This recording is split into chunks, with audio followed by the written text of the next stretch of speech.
Good evening. हम लोग अभी तक जो है पी ब्लॉक के जनरल कैरेक्टर में जहाँ तक पहुँचे हैं, बहुत सारा कैरेक्टर को देख चुके हैं। अब उसमें हम लोग को देखना है यहाँ पर कुछ और कैरेक्टर जो अभी तक जितना देखे हैं वो फिजिकल कैरेक्टर से मैच आता है।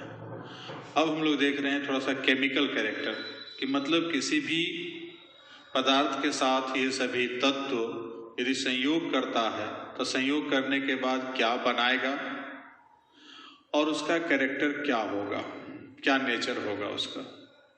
तो उसके नेचर को जानने के लिए, उसके कैरेक्टर को जानने के लिए हम लोग को देखना पड़ेगा यहाँ पर, जैसे आपका है हाइड्रोजन के साथ संयोग कराते हैं, ऑक्सीजन के साथ संयोग कराते हैं, हेलोजन के साथ संयोग कराते हैं, तो जो कंपाउंड बनता है उस कंपाउंड का नेचर क्या होगा ये जानना है।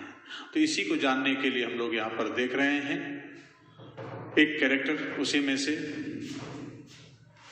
Nature of hydride. बड़ा टॉपिक है, इसको थोड़ा ध्यान से समझिए। हाइड्राइड की प्रकृति।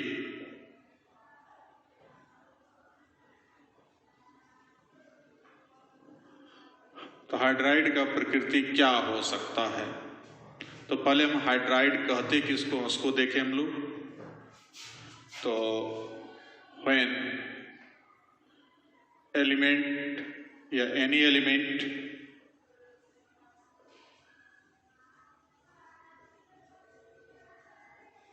reacts with hydrogen,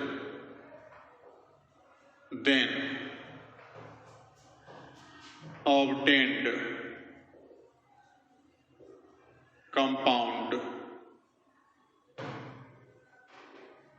is called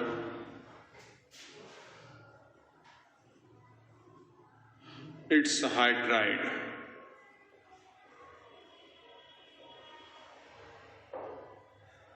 जब किसी तत्व को H2 के साथ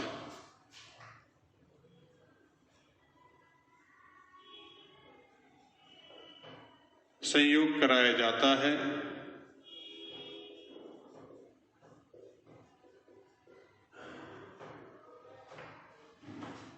तब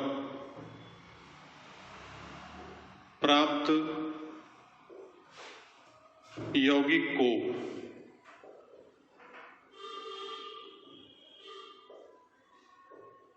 उस तत्व का हाइड्राइड कहा जाता है। तो इसके बारे में हम लोग परिभाषा तो वहां भी देखे थे जब हम लोग पढ़ रहे थे 11th में हाइड्रोजन चैप्टर, तो उसमें हाइड्राइड टॉपिक भी पढ़ना था। तो हाइड्राइड का हाइड्राइड क्या होता है उसका परिभाषा वहां पर बता दिया गया था। अब उसके बाद हाइड्राइड कितने प्रकार का होता है वह भी वहां बताया दिया गया था। तो उसी को फिर यहाँ पर शॉर्टकट में हम लोग देखें। हाइड्राइड का जो है 3 प्रकार होता है। एक आयनिक हाइड्राइड, ठीक है। यदि हम टाइप पर जाएं, ज्यादा डिटेल नहीं जाएंगे, तो टाइप्स ऑफ हाइड्राइड शॉर्टकट में तो 3 टाइप्स आयनिक हाइड्राइड।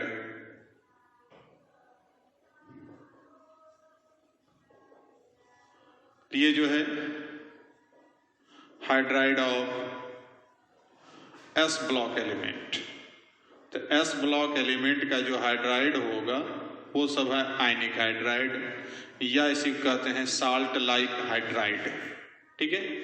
अब दूसरा हाइड्राइड है इंटरस्टिशियल।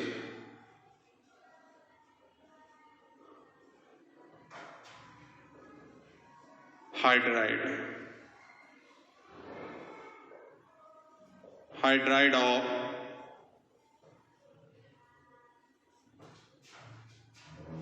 D block elements.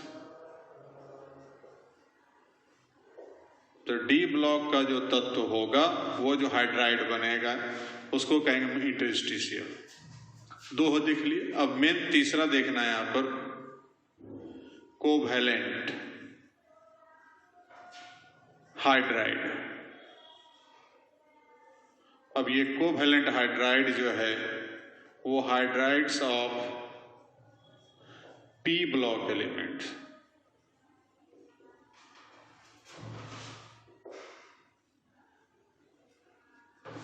तो पी ब्लॉक एलिमेंट का हाइड्राइड को हम लोग क्या बोलते हैं? Covalent hydride. अब इसका फिर 3 टाइप।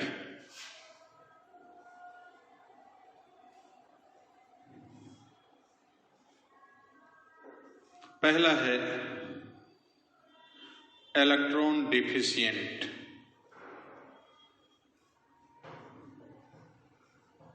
हाइड्राइड, जिसके पास इलेक्ट्रॉन का कमी होगा। ठीक है, तो यहां पर हो गया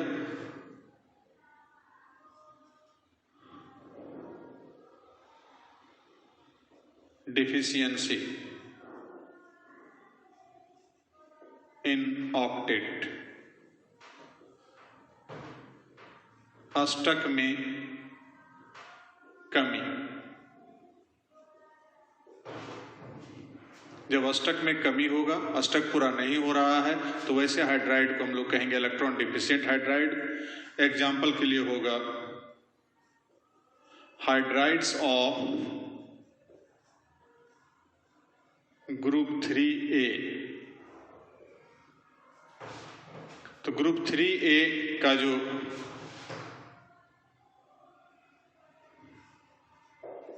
ग्रुप 3A एलिमेंट्स, तो ग्रुप 3A का जो तत्व है उसका जो हाइड्राइड होगा, जैसे like BH3, ALH3, GaH3, INH3 etcetera. अब इसका स्थिति क्या है? तो जैसे ALH3 है, तो एल्यूमिनियम के पास 3 इलेक्ट्रॉन लास्ट में, अंतिम कक्षा में। हाइड्रोजन के पास 1-1 इलेक्ट्रॉन। अब ये जब शेयर करेगा तो देखिए यहां पर ऑक्टेट पूरा हो रहा है क्या? 2, 2, 4, 2, 6। एल्यूमिनियम का ऑक्टेट पूरा नहीं हो रहा है। तो अष्टक पूरा नहीं रहने के कारण ये क्या है? इलेक्ट्रॉन डिफिशिएंट हाइड्राइड, अर्थात इलेक्ट्रॉन का कमी है। यहाँ पर इलेक्ट्रॉन इसके पास प्रेजेंट नहीं है। तो वैसे कंडीशन में इलेक्ट्रॉन पूर्णतः अष्टक इसका पूरा नहीं हो रहा है, तो ये जो है कि हमेशा इलेक्ट्रॉन का कमी वाला हाइड्राइड है। और ऐसा हाइड्राइड हमेशा चाहता है कि किसी से हम इलेक्ट्रॉन ग्रहण करें, तो इसलिए इसका कैरेक्टर एक जो होगा इलेक्ट्रॉन एक्सेप्टर होगा। ये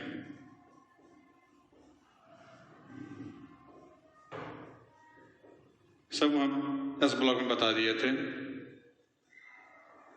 इलेक्ट्रॉन ग्रहण करता, और इलेक्ट्रॉन ग्रहण करता जितना भी होगा वो सब का सब लेविस एसिड होगा। अब ऑब्जेक्टिव में आपका पूछ चुका है, बिहार बोर्ड में भी पूछ चुका है कि निम्नलिखित में से कौन लेविस एसिड का उदाहरण है? तो लेविस एसिड का एग्जांपल यहाँ पर यदि हमको हाइड्राइड में से देता है तो हमको देखना होगा किसमें अष्टक पूरा नहीं हुआ है। जिसका अष्टक पूरा नहीं होगा, जिसमें अष्टक का कमी रहेगा, ऑक्टेट पूरा नहीं हुआ है, वो सब का सब हाइड्राइड क्या होगा? इलेक्ट्रॉन डिफिशिएंट हाइड्राइड, इलेक्ट्रॉन का कमी वाला हाइड्राइड, और वो सब लेविस एसिड होगा। ठीक है, अब दूसरा देखते हैं हम लोग। जगह नहीं है यहाँ पर, आगे बढ़ा के देखते हैं और मिटा दो।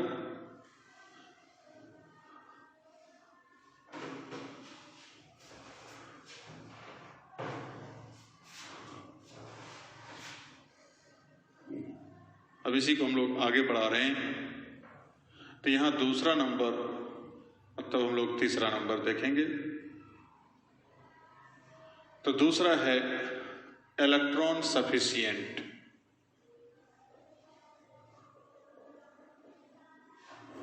हाइड्राइड।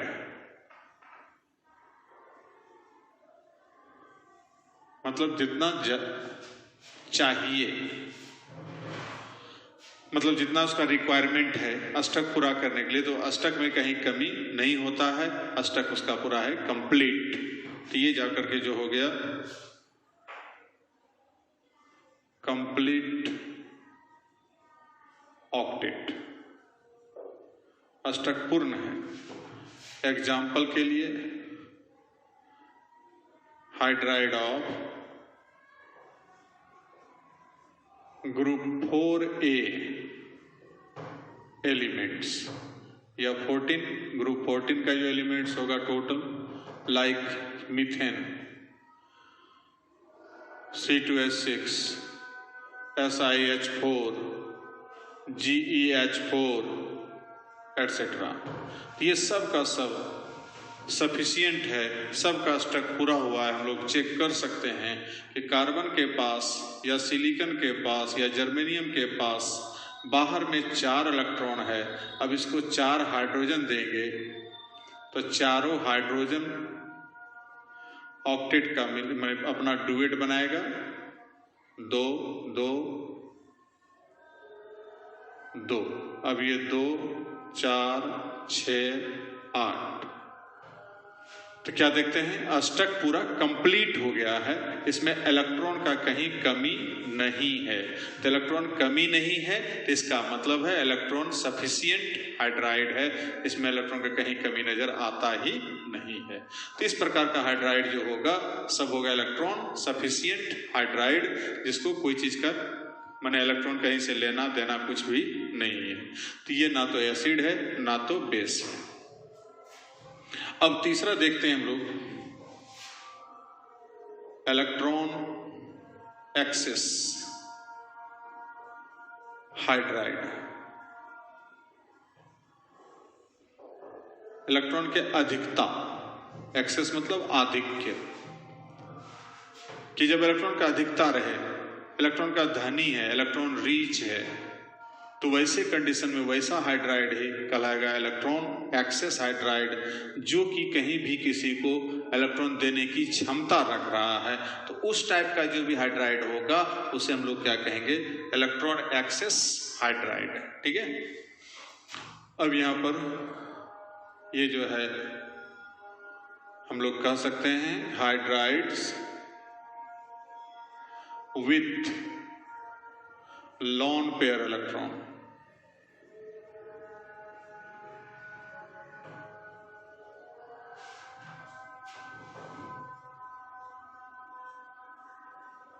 निर्जन जोड़ी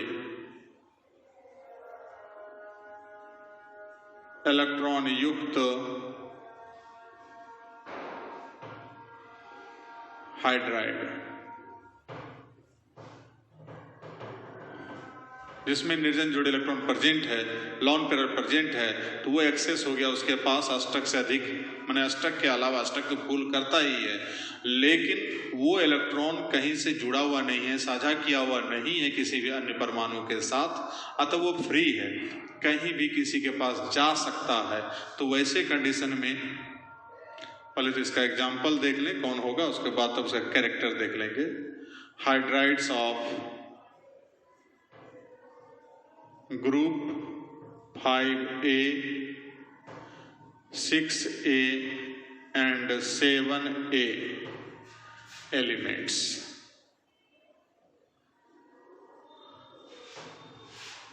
like PH3, NH3, ASH3, SBH3, BiH3,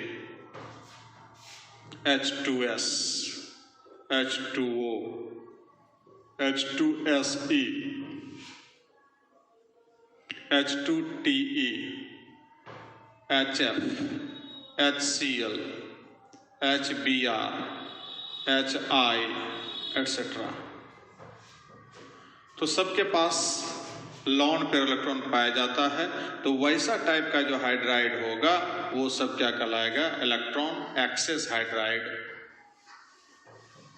अब ये करता क्या है, इसका कैरेक्टर क्या है, पहले इसको देख लें कि जैसे मान ली pH3 है, P के बाहरी कक्षा में 5 इलेक्ट्रॉन, अब यहाँ 3 हाइड्रोजन इसके पास दोस्ती करने पहुंचा, बॉन्ड बनाने के लिए पहुंचा, तो 1-1-2 1-1-2 1-1-2, अब ये 5 और 3 ऑक्टेट पूरा कर लिया।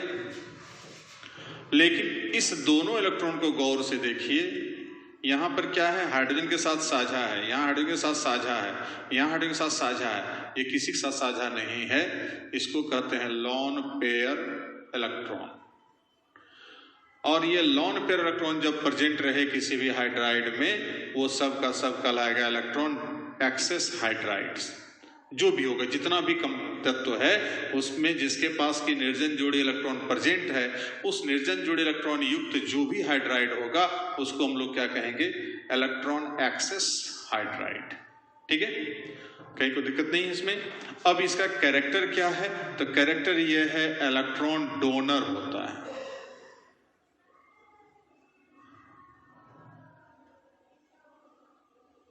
मतलब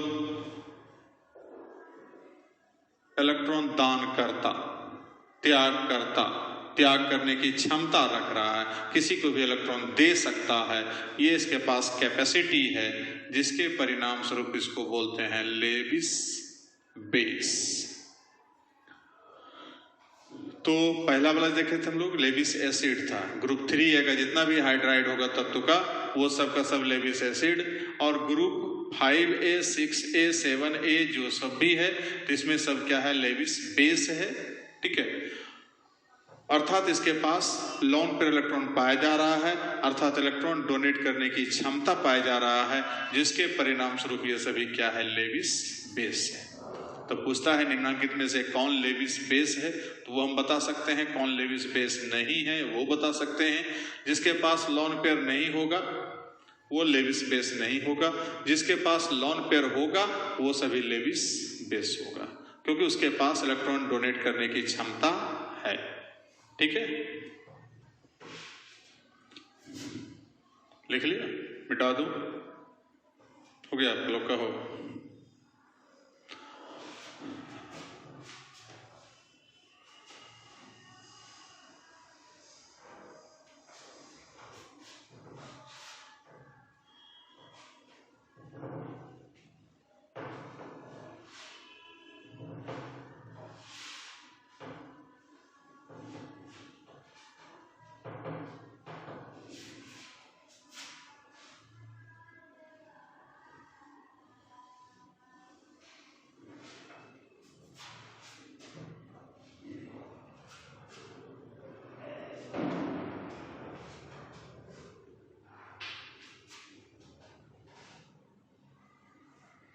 अब हाइड्राइड का टाइप हम लोग देख चुके हैं, हाइड्राइड का इंट्रोडक्शन कर चुके कि कौन सा हाइड्राइड क्या क्या कर रहा है नहीं कर रहा है, उसको हम लोग यहाँ पर देखें, कितना टाइप का हाइड्राइड है वो देखें। अब यहाँ पर हाइड्राइड का जनरल कैरेक्टर, मैंने हाइड्राइड का कैरेक्टर पहले देख लेते हैं, उसके कैरेक्टर को देखने के बाद फिर तब हम लोग पीरियोडिक टेबल में जाएंगे, अर्थात ग्रुप और पीरियड में हाइड्राइड का क्या स्थिति है, किस प्रकार से कैरेक्टर उसका चेंज होता है, उन सारी बातों को हम लोग यहाँ पर समझेंगे। जैसे यहाँ पर हम लोग देखते हैं,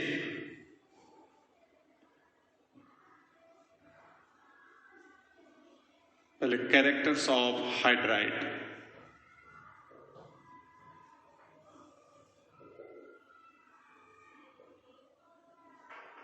पहला देखते हैं बॉन्ड लेंथ,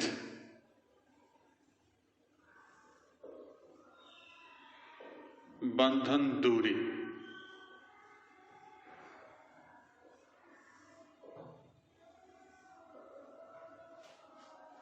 ये distance between centre of element and center of atom of, तत्कालिक यहाँ पर पी ब्लॉक देख रहे हैं तो इसलिए आप पी ब्लॉक एलिमेंट बोलेंगे। p block elements and center of hydrogen atom जिसके साथ की बंधन बना रहा है। मतलब p ब्लॉक के तत्वों के परमाणु के केंद्र तथा हाइड्रोजन परमाणु के केंद्र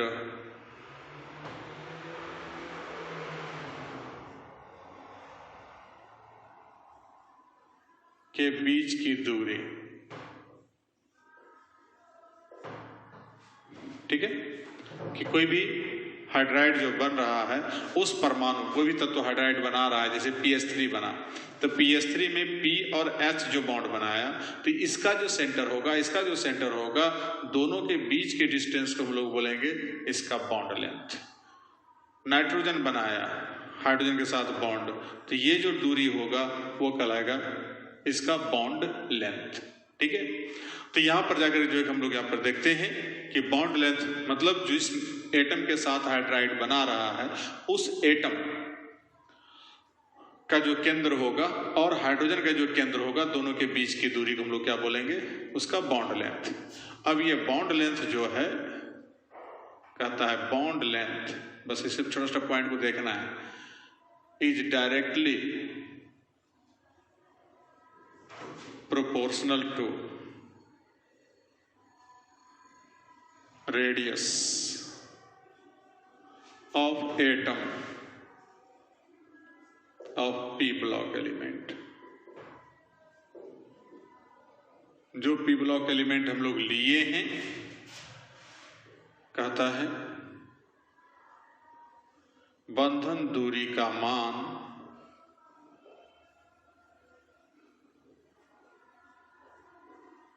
p ब्लॉक के तत्व के परमाणु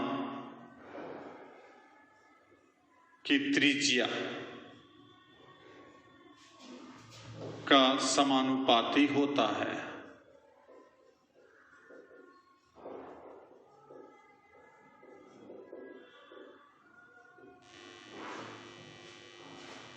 ठीक है, समानुपाती होता है। That is bond length is proportional to radius of atom of p block element। चूंकि हम लोग अभी p ब्लॉक का हाइड्राइड देख रहे हैं इसलिए यहाँ पर खाली p ब्लॉक नहीं कहिए, d ब्लॉक, s ब्लॉक कुछ भी हो सकता है, लेकिन जिसका देखेंगे उसका तत्कालिक हम लोग p ब्लॉक के अंतर्गत देख रहे हैं इसलिए यहाँ पर p ब्लॉक लिख रहे हैं। लेकिन p ब्लॉक लिखना उतना जरूरी नहीं है, हम खाली एलिमेंट कह दें तो वो काम चलेगा। तो इसका मतलब है पहला चीज हम लोग जान गए कि बॉन्ड लेंथ जो है किस पर डिपेंड कर रहा है, रेडियस ऑफ एटम पर डिपेंड कर रहा है।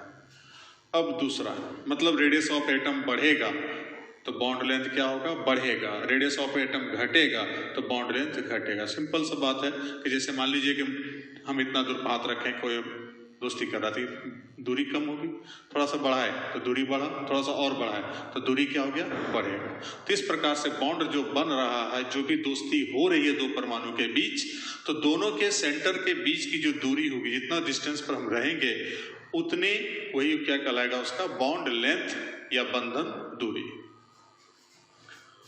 दूसरा है बॉन्ड स्ट्रेंथ।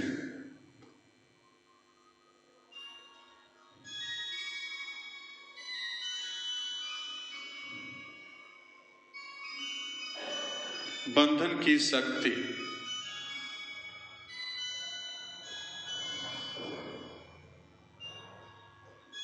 तो बॉन्ड स्ट्रेंथ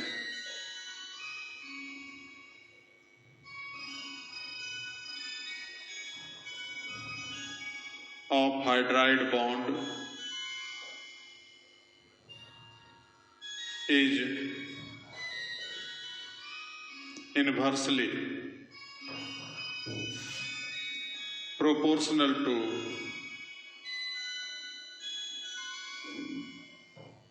bond length.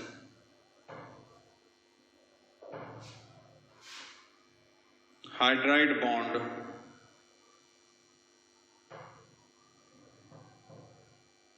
की शक्ति, की बंधन शक्ति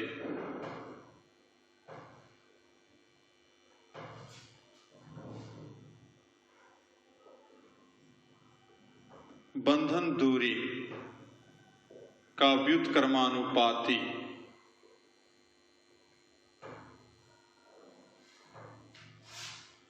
होता है। That is, bond strength is proportional to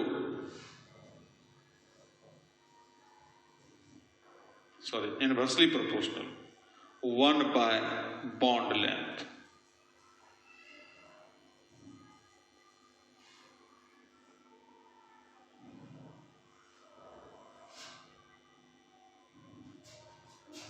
मतलब बंधन दूरी बड़ा, स्ट्रेंथ छोटा, बंधन दूरी छोटा, स्ट्रेंथ बड़ा। सिंपल सी बात है।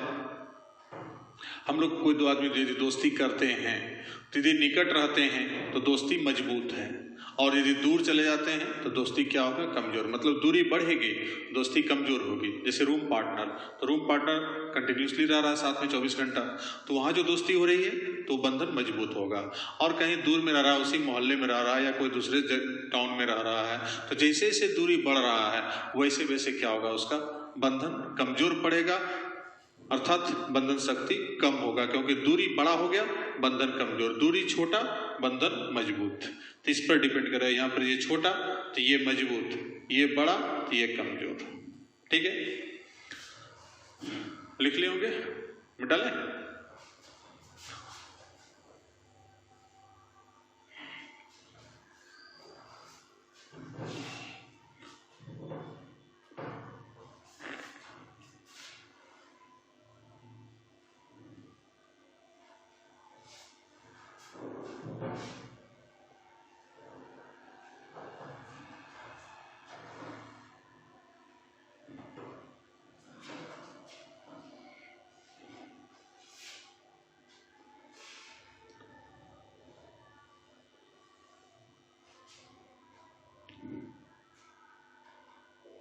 अब तीसरा इसमें है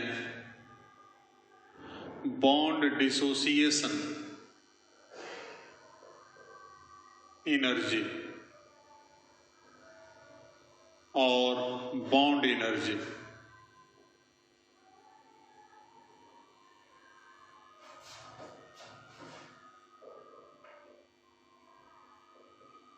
बंधन विखंडन ऊर्जा या बंधन ऊर्जा।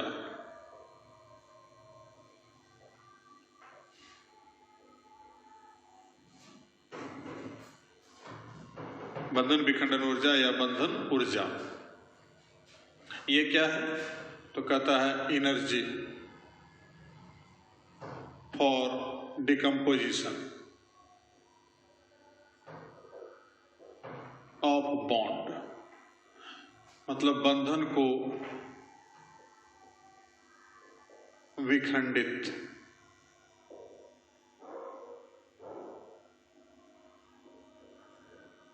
करने वाला ऊर्जा, कि बंधन को जो विखंडित करते हैं उसे विखंडित करने वाला जो भी ऊर्जा होगा उसको हम लोग कहेंगे बॉन्ड एनर्जी या बॉन्ड डिसोसिएशन एनर्जी। अब ये जो है बॉन्ड एनर्जी, कहीं का भी बॉन्ड एनर्जी हो, कोई भी बॉन्ड का हो, तो कहता है bond energy is directly proportional,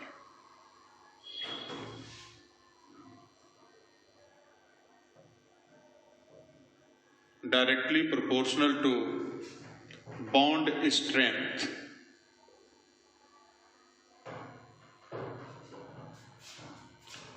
बंधन ऊर्जा का मान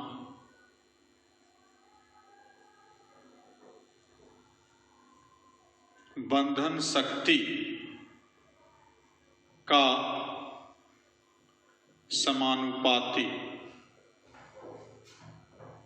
होता है। मतलब बंधन का शक्ति अधिक है तो उसको तोड़ने वाला ऊर्जा भी अधिक चाहिए। कोई दो आदमी के बीच यदि दोस्ती मजबूत है तो उस मजबूत दोस्ती को तोड़ने के लिए क्या चाहिए?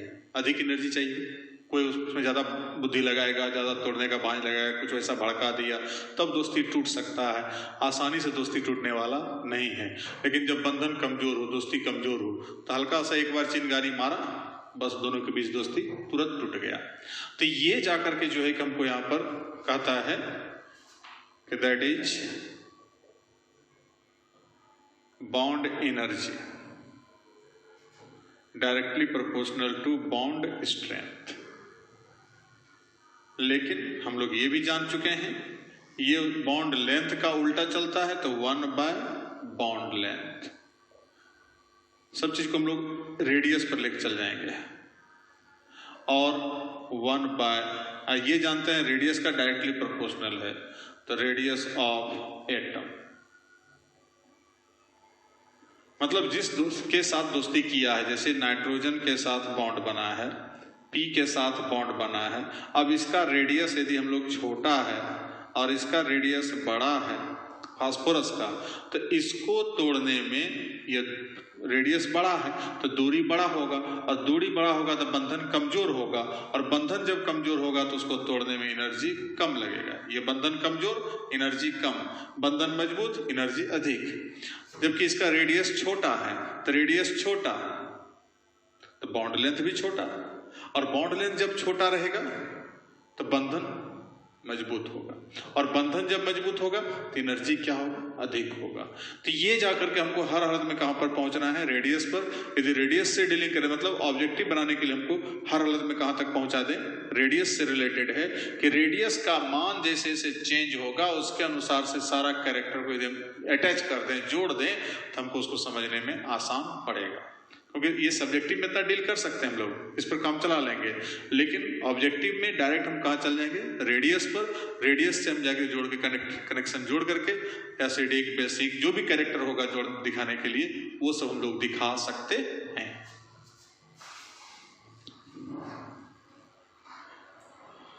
अब चौथा है H+ ion releasing capacity.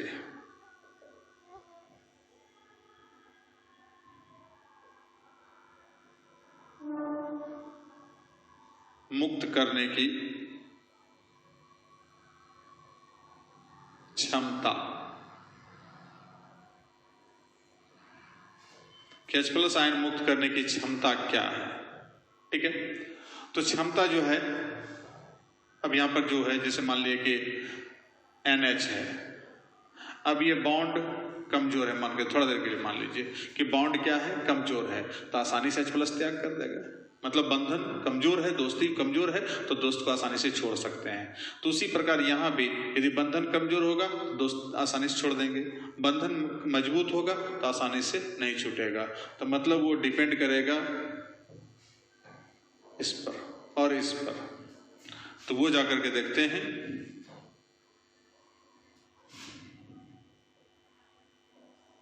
H+ ion releasing capacity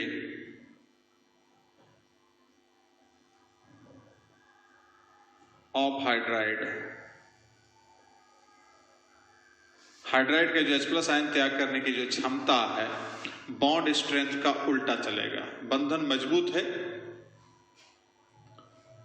यदि बंधन मजबूत है तो दोस्ती बरकरार रखना चाहेगा, और दोस्ती जब बरकरार रहेगा तो H+ आयन त्याग जल्दी नहीं करेगा, त्याग करने की क्षमता क्या होगी? उसका कम होगा।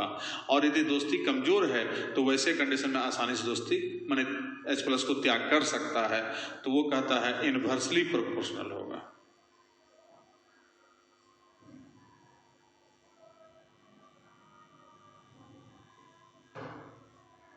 टू इसका और इसका दोनों का bond energy and bond strength.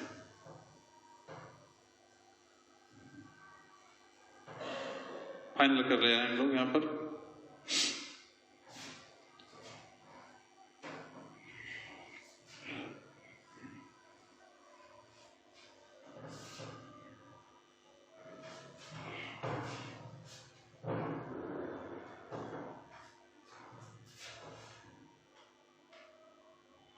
Hydride के द्वारा या हाइड्राइड का H+ आयन त्याग करने की क्षमता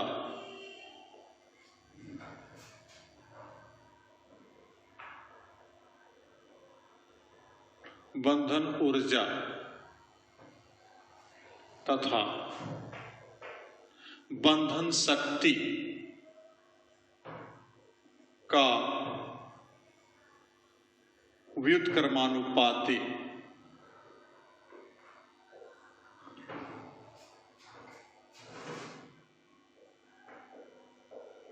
होता है। That is H+ ion releasing capacity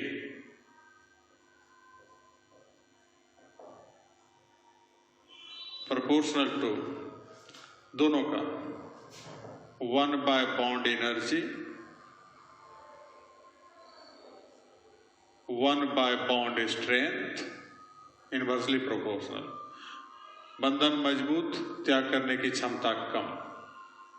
ये मजबूत रहेगा, क्षमता कम, कमजोर रहेगा, त्याग करने की क्षमता अधिक है। अब इसका उल्टा हो जाएगा बॉन्ड लेंथ, मतलब बॉन्ड लेंथ बड़ा, आसानी से त्याग होगा, या रेडियस ऑफ एटम।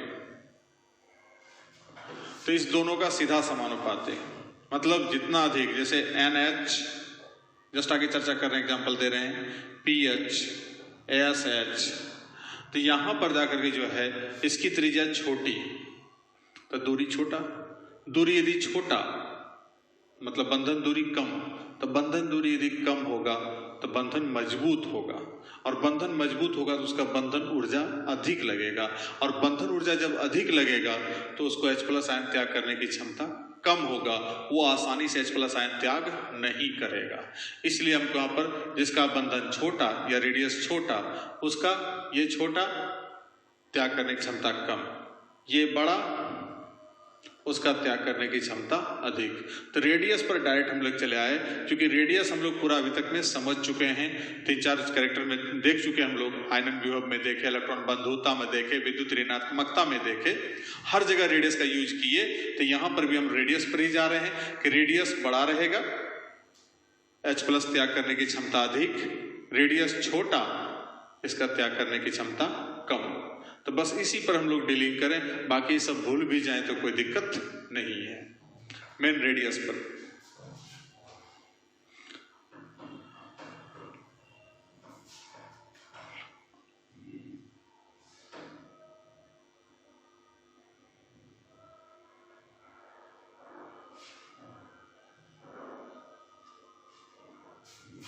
अब इसी पर हम लोग 5वां नंबर देखते हैं, acidic character. Acidic character H+ ion donating capacity या रिलीजिंग कैपेसिटी।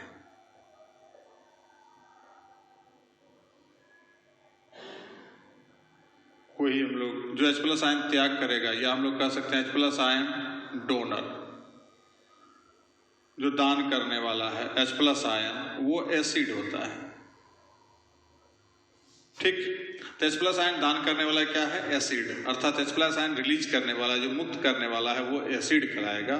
तो इसका मतलब है कि therefore acidic strength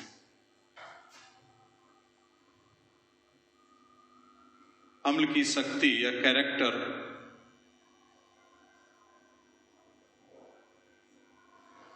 directly proportional to होगा H+ आयन रिलीजिंग कैपेसिटी। इसका डायरेक्टली, इसका जब डायरेक्टली होगा तो इस दोनों का भी डायरेक्टली होगा, मतलब डायरेक्टली बॉन्ड लेंथ और डायरेक्टली रेडियस ऑफ एटम। हमने बोला कि रेडियस ऑफ एटम पर चलिए सीधा। तो रेडियस ऑफ एटम, रेडियस जिसका ज़्यादा होगा उसका एसिडिक स्ट्रेंथ उस अम्ल का अधिक होगा, और रेडियस जिसका छोटा होगा उसका जाकर के एसिडिक स्ट्रेंथ क्या होगा, कम होगा, अम्लीय शक्ति कम होगा। अब बेसिक कैरेक्टर,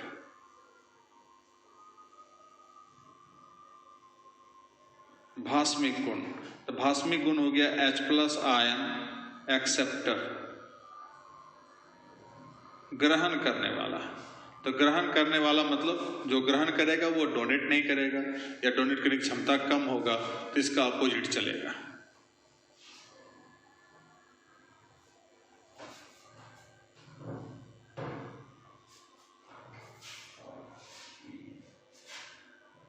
इसका जस्ट उल्टा, इसको हम लोग बेस कहेंगे। तो जब बेस होगा तो देयरफॉर बेसिक स्ट्रेंथ वो प्रोपोर्शनल होगा इसका उल्टा, 1/H+ आयन रिलीजिंग कैपेसिटी। तो एक तो मालूम है तो दूसरा मालूम कर सकते हैं, इसका उल्टा और इसका भी उल्टा, 1/बॉन्ड लेंथ और 1/रेडियस ऑफ एटम। तो रेडियस ऑफ एटम पर हम बार बार ले जा रहे हैं ताकि हमको आगे क्वेश्चन डील करने में बनेगा, एग्जाम्पल समझाने में बनेगा। रेडियस ऑफ एटम जितना बड़ा होगा उसका बेसिक स्ट्रेंथ कम होगा, रेडियस एटम छोटा होगा, बेसिक स्ट्रेंथ क्या होगा, ज्यादा होगा। अब 7वां, रिड्यूसिंग कैरेक्टर।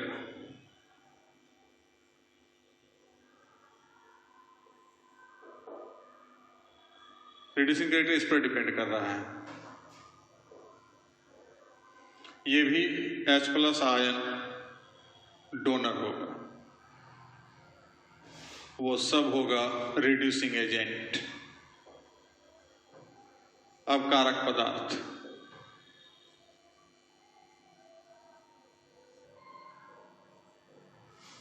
जो H+ आयन दान करेगा वो क्या कहलाएगा, अवकारक पदार्थ।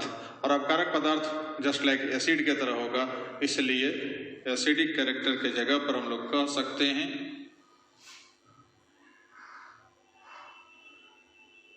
therefore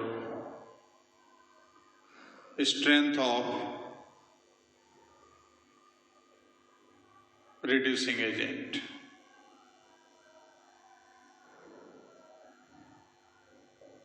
डायरेक्टली प्रोपोर्शनल इसका, इसका और इसका।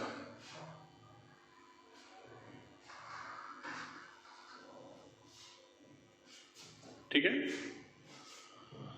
एक है रिड्यूसिंग कैरेक्टर, देख लिए, अवकारक गुण या अवकारक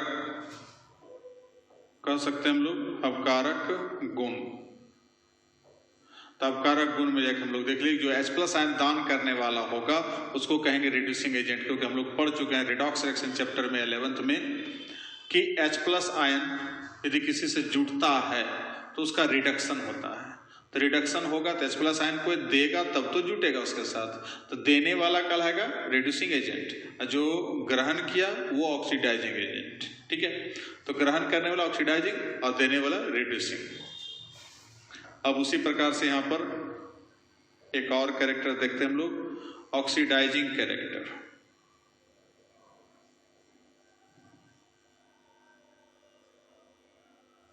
ऑक्सीकारक गुण।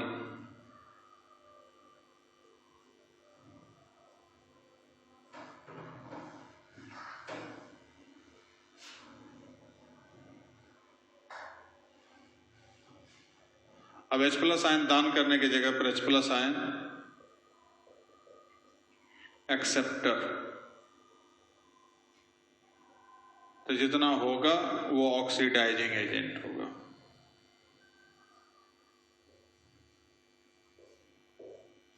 एक्सेप्टर मतलब ग्रहण करता। ठीक। और जब ग्रहण करता होगा तो इसलिए स्ट्रेंथ जो हो जाएगा ऑक्सीडाइजिंग एजेंट का वो इसका उल्ट माने ये जो चलेगा रिड्यूस कारक का, तो वही यहाँ पर हमको जाकर के जो है बेस का जो कैरेक्टर है बस वही H+ आयन त्याग करने की क्षमता कम रहेगा तो ऑक्सीडाइजिंग कैरेक्टर अधिक होगा। बॉन्ड लेंथ कम, H+ माने ऑक्सीडाइजिंग कैरेक्टर अधिक, रेडियस ऑफ एटम छोटा तो ये अधिक, तो इसका छोटा होना इसका अधिक होना, इसका बड़ा होना इसका कम होना। तो ये सारा कैरेक्टर को हम लोग हाइड्राइड का ये कैरेक्टर डिपेंड कर रहा है हमको यहाँ पर मोटा मोटी लास्ट में कहा जाकर के रेडियस ऑफ एटम पर। अब इसी पर डील करते हैं हम लोग को एग्जाम्पल लेकर के इस 8 को।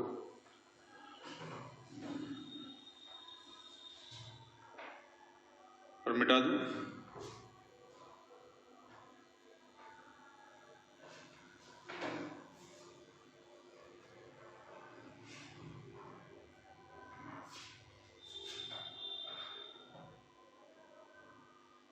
अब एग्जाम्पल लेते हैं, कोई भी ग्रुप को लेकर चलते हैं, एक बार ग्रुप लेंगे एक बार पीरियड लेंगे।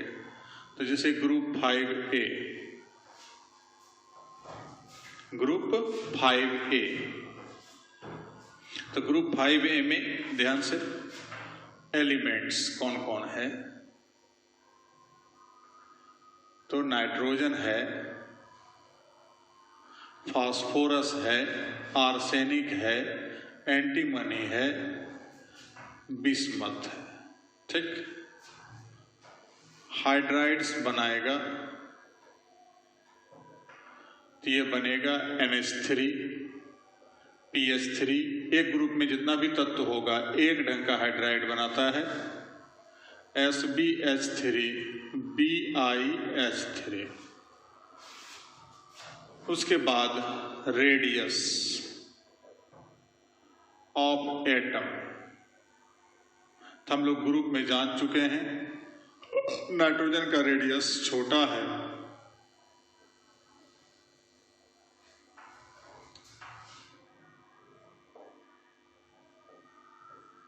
सबसे बड़ा रेडियस है बिस्मथ का, ये तो हम लोग पहले से जान रहे हैं। इसी रेडियस पर सारा चीज को डील करना है। अब जैसे भी जस्ट बोले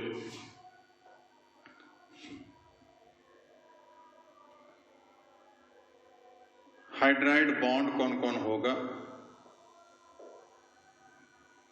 तो नाइट्रोजन के साथ जो बॉन्ड बनाएगा NH, इसके साथ जो बॉन्ड बनाएगा PH, इसके साथ जो बॉन्ड बनाएगा ASH, इसके साथ जो बॉन्ड बनाएगा SBH और इसके साथ जो बॉन्ड बनाएगा BiH। हालांकि रहता है इस प्रकार से BH 3 ठो है, BiH3 है तो 3 ठो, एक ठो कोई बॉन्ड को हम लेकर चलते हैं जो कि एक ठो को त्याग करना है उसको, तो वो जाकर के जो है एक बॉन्ड को लेकर चले। अब इसका बॉन्ड लेंथ, तो बॉन्ड लेंथ अभी जस्ट देखे हैं पॉइंट में कि रेडियस का डायरेक्टली प्रोपोर्शनल है, तो NH का जो बॉन्ड लेंथ होगा छोटा होगा PH ASH SBH से, और सबसे मजबूत होगा सबसे लंबा दूरी होगा बॉन्ड लेंथ बंधन दूरी BiH3 में BiH का, और सबसे छोटा होगा NH3 में NH का जो बॉन्ड है उसका लेंथ सबसे छोटा का, रेडियस क्या है छोटा है, और रेडियस जब छोटा है तो ऑटोमेटिकली बॉन्ड लेंथ क्या होगा छोटा होगा। अब बॉन्ड लेंथ जो हम देखें, बॉन्ड स्ट्रेंथ बंधन शक्ति इसका उल्टा चलता है, तो NH का बॉन्ड मजबूत, PH का बॉन्ड उससे कमजोर, ASH के बॉन्ड इससे कमजोर, SBH से कमजोर, और सबसे कमजोर है BiH। अब इसके अलावा बॉन्ड एनर्जी, तो बॉन्ड एनर्जी भी हम लोग देखें स्ट्रेंथ पर ही जाएगा। इसका बॉन्ड PH SH SBH ये सबसे एनर्जी इसका कम है, इसको आसानी से तोड़ा जा सकता है। अब इसी में आता है एक कैरेक्टर थर्मल स्टेबिलिटी। तापीय अस्थायित्व।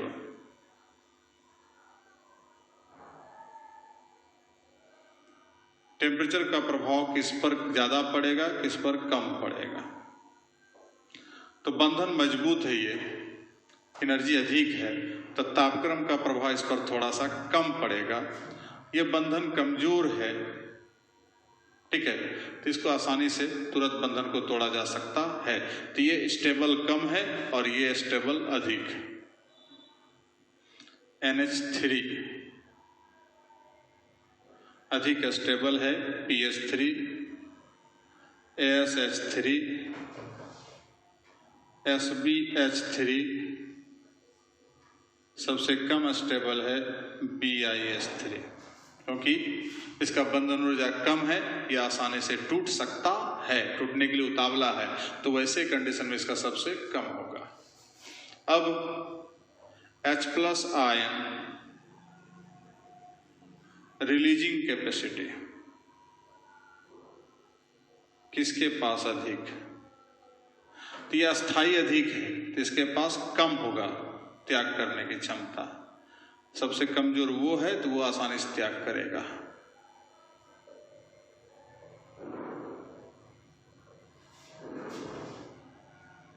BiH3। अब एसिडिक कैरेक्टर, तो जो आसानी से त्याग कर दे वो मजबूत अम्ल, जो दिक्कत से त्याग करे कमजोर अम्ल। तो अम्ल ये कमजोर है, अम्ल की शक्ति बढ़ता जा रहा है।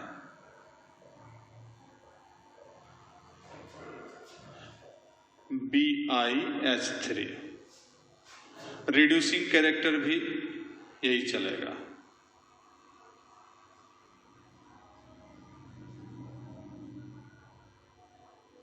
तो यही सेम क्या, दोनों सेम में चलता है। PH3, ASH3, SBH3, BiH3। तो सबसे मजबूत अवकारक पदार्थ BiH3, सबसे कमजोर अवकारक पदार्थ NH3। अब इसका उल्टा बेसिक कैरेक्टर,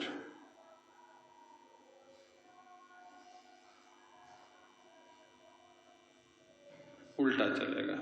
भस्म ये मजबूत PH3 से, ये मजबूत है ASH3 से। जब अम्ल उल्टा जा रहा है तो इसका उल्टा इधर लौटेगा,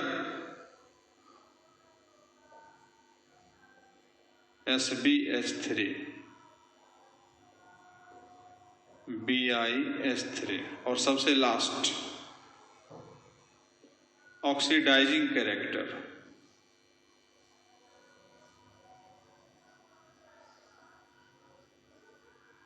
तो इस तरह हमने जो इसका है बेसिक कैरेक्टर, जो जस्ट अभी हम लोग देखे, PH3, ASH3, SBH3, BiH3। तो ये जाके किसी भी ग्रुप में इस प्रकार से दर्शाया जा सकता है। अब यहाँ पर देखिए रेडियस का क्या स्थिति है। रेडियस बढ़ता जा रहा है, अम्लीय शक्ति भी देखिए बढ़ रहा है, और अवकारक गुण भी बढ़ रहा है। बस इसका डायरेक्ट कनेक्शन इसके साथ, बस ये याद रखना है हमको कि ये दोनों कनेक्शन जो है इसके साथ ज्यादा डायरेक्ट है, और ये दोनों कनेक्शन क्या है, उसका उल्टा है। ठीक है, लिख लीजिए इसको।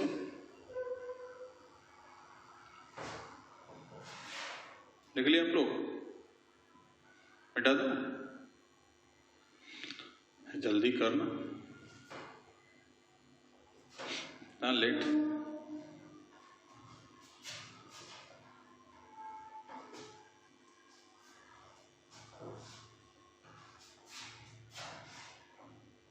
अब यही चीज पीरियड में देखते हैं, किसी ग्रुप में भी देखेंगे, अदर ग्रुप में 6 वाला भी देख लेना है और 7 वाला भी देख लेना है। सब इसी तरह से बहुत सारा क्वेश्चन उठता है, ऑब्जेक्टिव सब्जेक्टिव। जैसे कह दिया ऑब्जेक्टिव में, निम्नांकित में से कौन सर्वाधिक मजबूत अम्ल है? Which of the following is a strongest acid? निम्नांकित में से कौन सबसे मजबूत भस्म है? निम्नलिखित में से कौन सबसे मजबूत ऑक्सीकारक पदार्थ है? निम्नलिखित में से कौन सबसे मजबूत अपकारक पदार्थ है? इस प्रकार क्वेश्चन यदि पूछता है तो उसको हम लोग जवाब दे सकते हैं बस इस ऑर्डर के साथ दिमाग, मतलब रेडियस पर जाना है कि रेडियस पर हमको एसिडिक कैरेक्टर और रेड्यूसिंग कैरेक्टर दोनों डायरेक्टली प्रोपोर्शनल है और बेसिक कैरेक्टर और ऑक्सीडाइजिंग कैरेक्टर दोनों क्या है? इनवर्सली प्रोपोर्शनल है। अब किसी पीरियड में देखें, जैसे सेकेंड पीरियड है, एलिमेंट कौन कौन है? तो पी ब्लॉक के अंतर्गत तो boron, carbon, nitrogen, oxygen, fluorine, neon तो अक्रिय गैस है, वो रहेगा ही नहीं, बंधन बनाएगा नहीं। हाइड्राइड जो इसका होगा तो ये बनाता है BH3, CH4, NH3, H2O और HF।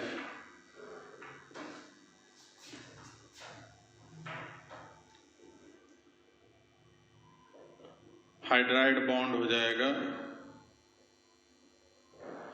इसमें BH, इसमें CH, इसमें NH, इसमें OH, इसमें FH।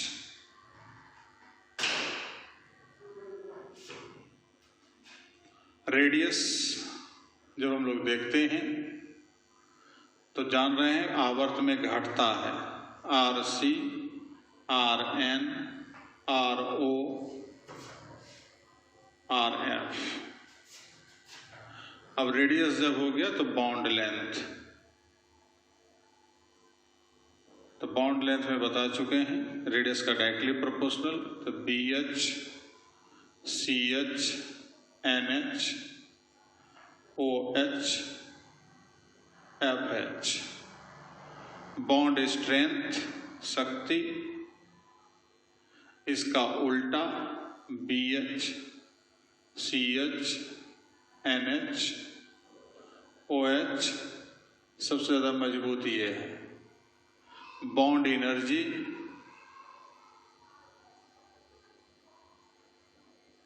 BH, CH, NH, OH, FH सब उसी तरह चलेगा। अब हो गया बॉन्ड एनर्जी, H+ आयन।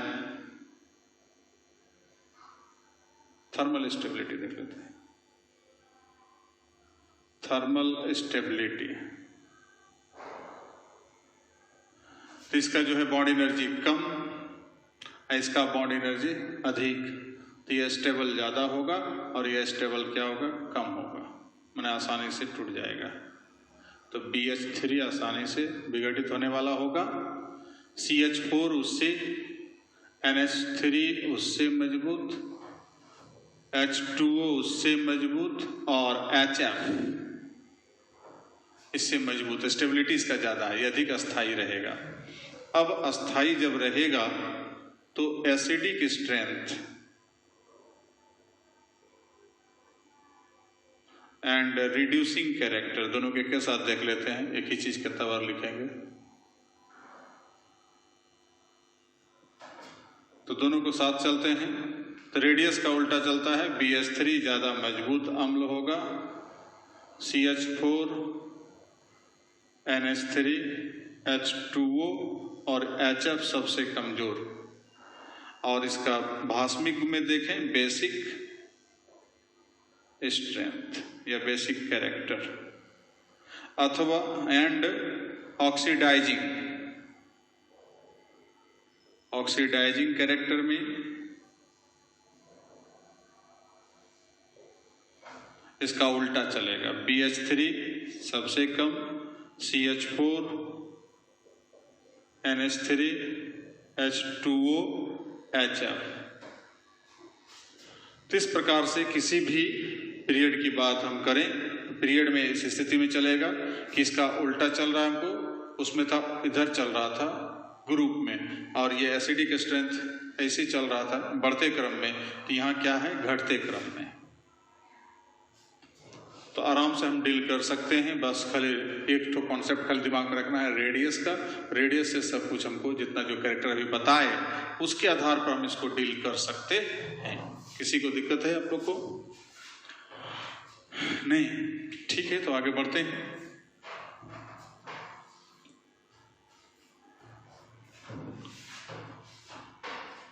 मिटा दो। तो इस प्रकार किसी भी ग्रुप और किसी भी पीरियड में हम लोग एसिडिक स्ट्रेंथ, बेसिक स्ट्रेंथ निकाल सकते हैं और बता सकते हैं कौन अधिक मजबूत होगा, कौन अधिक कमजोर एसिड होगा, कौन अधिक मजबूत बेस होगा। इसकी जानकारी हम दे सकते हैं और उस पर आधारित जो भी क्वेश्चन होगा उसको हम लोग डील कर सकते हैं।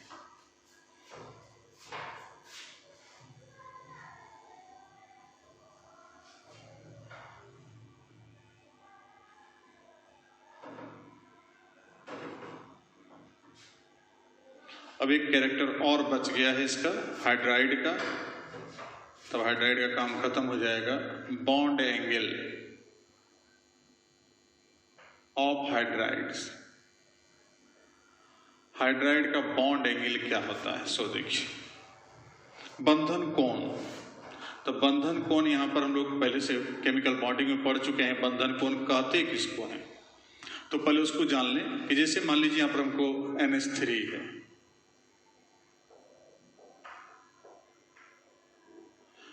अब यहां लॉन पेयर है। अब इस HNH ये जो एंगल होगा ये क्या कहलाएगा? Bond angle. इस HN और H के बीच, मतलब दो बॉन्ड जो है उसके बीच जो कोण होगा, एंगल होगा, उसको कहेंगे हम लोग बॉन्ड एंगल। तो ये बॉन्ड एंगल का परिभाषा तो मोटा मोटी हम लोग जो जनरली जो ज्यामिति में पढ़ते हैं, ज्योमेट्री में, बस वही है कि एंगल जो है, यहाँ दो बॉन्ड है, दो बॉन्ड के बीच बनाए गए एंगल को क्या कहते हैं? उसको बॉन्ड एंगल। तो वो तो हम लोग यहाँ पर परिभाषा नहीं देख रहे हैं, अब ये सिर्फ देख रहे हैं कि डीलिंग कैसे करें इसका। तो हम लोग नीचे bond angle of hydride can be determined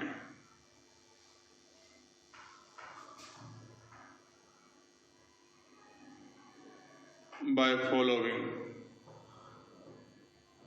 conditions.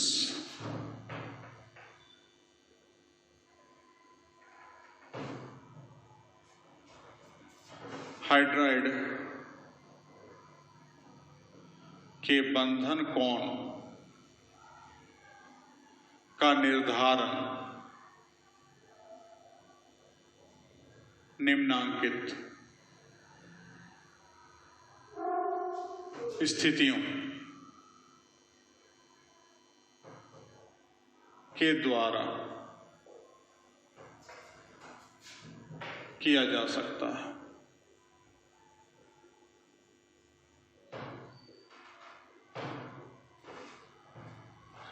अब कौन कौन स्थिति है उसको देखें। पहला जो वहां केमिकल बॉन्डिंग में भी बताए थे, एक तो हाइब्रिडाइजेशन,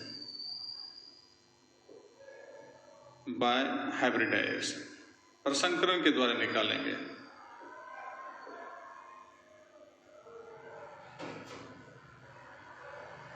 तो प्रसंकरण जो भी होगा उसके द्वारा डिटरमाइन करेंगे। जैसे यहां पर हमको है एक तरफ हाइब्रिडाइजेशन, ये याद रखना है, इधर बॉन्ड एंगल ये भी याद रखना है। यदि sp हाइब्रिडाइजेशन है तो bond angle 180 degree, chemical bonding में देख चुके हैं।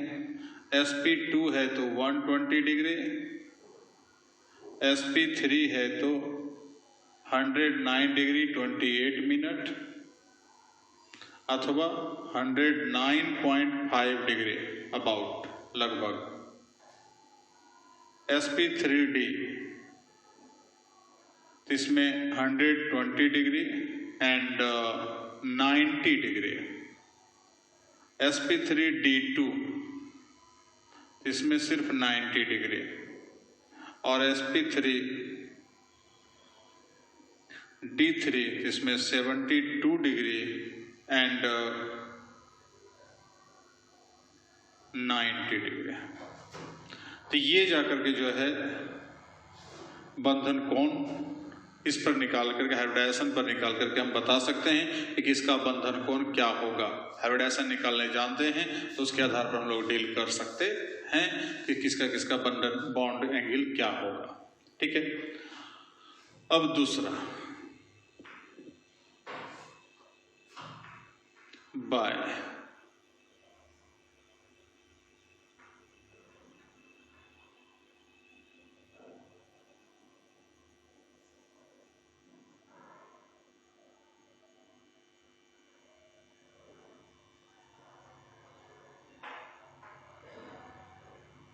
इलेक्ट्रोनेगेटिविटी, विद्युत ऋणात्मकता के द्वारा, तो विद्युत ऋणात्मकता के द्वारा तो कहता है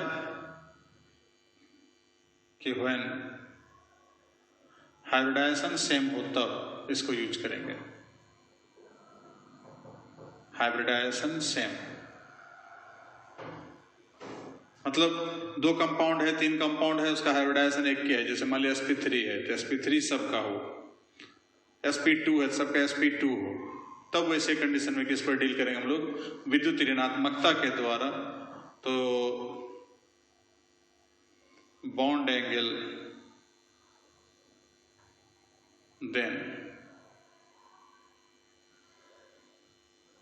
बॉन्ड एंगल जो है विद्युत ऋणात्मकता का, विद्युत ऋणात्मकता अधिक होगा तो बॉन्ड एंगल अधिक, डायरेक्टली प्रोपोर्शनल टू इलेक्ट्रोनेगेटिविटी।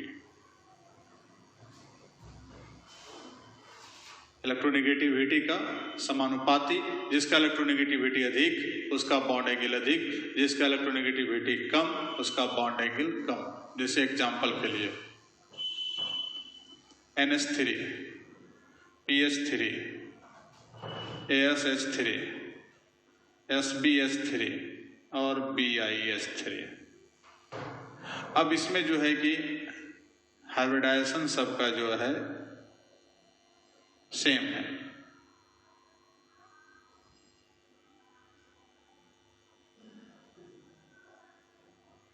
इसका भी sp3 है, इसका भी sp3, इसका भी sp3, इसका भी sp3, इसका भी sp3। Number of lone pair 1 1 1 1 1, यहां पर हम लोग दे सकते हैं। And number of lone pair ये भी सेम होना चाहिए तब इसका काम करेगा। नंबर ऑफ लॉन पेयर जो होगा इलेक्ट्रॉन का वो क्या होगा, हमको यहाँ पर सेम रहे तब। अब इलेक्ट्रोनेगेटिविटी देखते हैं। नाइट्रोजन का हम लोग पढ़ चुके हैं, किसी ग्रुप में ऊपर से नीचे बढ़ते हैं तो तत्वों का रेडियस बढ़ता है, इलेक्ट्रोनेगेटिविटी घटता है। तो नाइट्रोजन ज्यादा होगा, फास्फोरस आर्सेनिक Sb Bi, इसलिए बॉन्ड एंगल जो होगा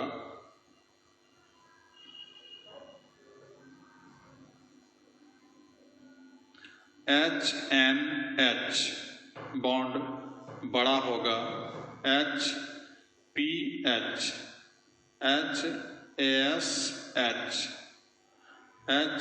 HSBH और ये बड़ा होगा HBiH। ठीक, ऋणात्मकता ज्यादा बॉन्ड एंगल ज्यादा, ऋणात्मकता कम बॉन्ड एंगल कम।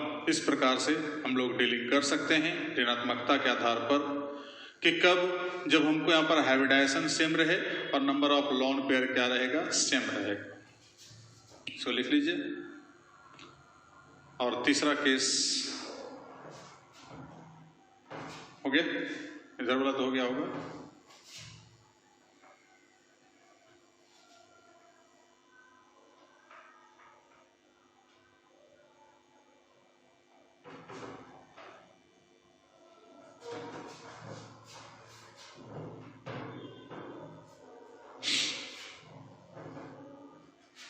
तीसरा case by lone pair. Lone pair पर भी डिपेंड करता है कि व्हेन हाइब्रिडाइजेशन सेम है but number of lone pair electron जो है वो डिफरेंट, तब कहता है then bond angle is proportional to number of lone pair ज्यादा रहेगा, बॉन्ड एंगल छोटा होगा, नंबर ऑफ लॉन पेयर कम रहेगा, बॉन्ड एंगल बड़ा रहेगा। 1/, नंबर ऑफ लॉन पेयर।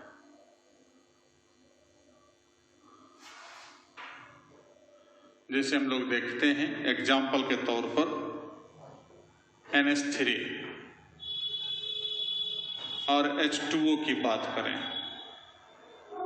तो इसमें जो है hybridisation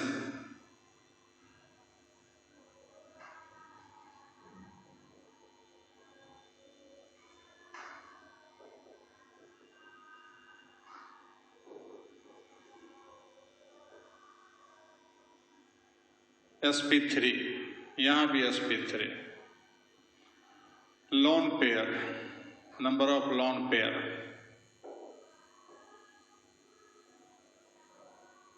electron,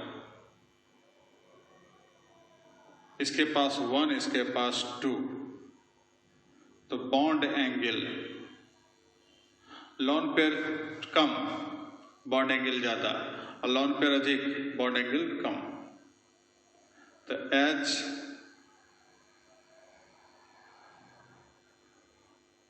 HNH bond angle जो होगा ये बड़ा होगा एंगल ऑफ HOH बॉन्ड। जैसे इसका बॉन्ड एंगल होता है 107 डिग्री अबाउट और इसका बॉन्ड एंगल होता है 104 डिग्री अबाउट। तो ये बड़ा तो ये छोटा और ये छोटा तो ये बड़ा। तो इस प्रकार से बॉन्ड एंगल को हम लोग ये 3 आधार पर हम लोग देख करके डीलिंग कर सकते हैं कि किसका बॉन्ड एंगल ज्यादा होगा और किसका कम होगा। तो इतना ही हाइड्राइड का नेचर है। उसके बाद फिर हम लोग अगले टॉपिक के लिए लेकर के हम लोग अगले क्लास में मिलते हैं। तब तक के लिए गुड नाइट।